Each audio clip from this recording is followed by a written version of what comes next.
প্রশ্ন বলছেন, আসসালামু আলাইকুম শেখ। ওয়ালাইকুম সালাম রহমতুল্লাহ। আমার আব্বা মারা যাওয়ার আগে আমার নামে কিছু জায়গা দিয়েছেন এবং উনি কাগজে লিখে গেছেন আমার বিয়ের খরচ যাবত এগুলো দিয়েছেন।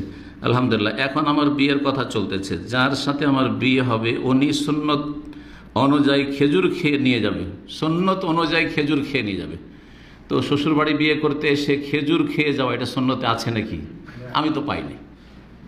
এটা আপনাদের ধারণা যে খেজুর খেলি সুন্নত আদায় হলো, খেজুর খেলে শ্বশুর বাড়ি যেতে হবে আর খেজুর খেতে হবে, তাহলে সুন্নত আদায় হলো। এইটাই তো ভুয়া কথা। কথা বোঝা গেছে না? নবী সাল্লাল্লাহু আলাইহি সাল্লামের জামানায় বিয়ে যে কোনো জায়গায় হয়ে যেত। বসে আছে এখানে, মেয়ের বাবা বসে আছে আর এখানে ওই ছেলে বসে আছে, ওখানে কথা হয়ে গেল, বিয়ে হয়ে গেল। মসজিদে হয়ে গেল, রাস্তাতে হয়ে গেল, কোথাও হয়ে গেল, বিয়ে হয়ে গেল। ট্রেনে বসেও বিয়ে সাথে হইতে পারে।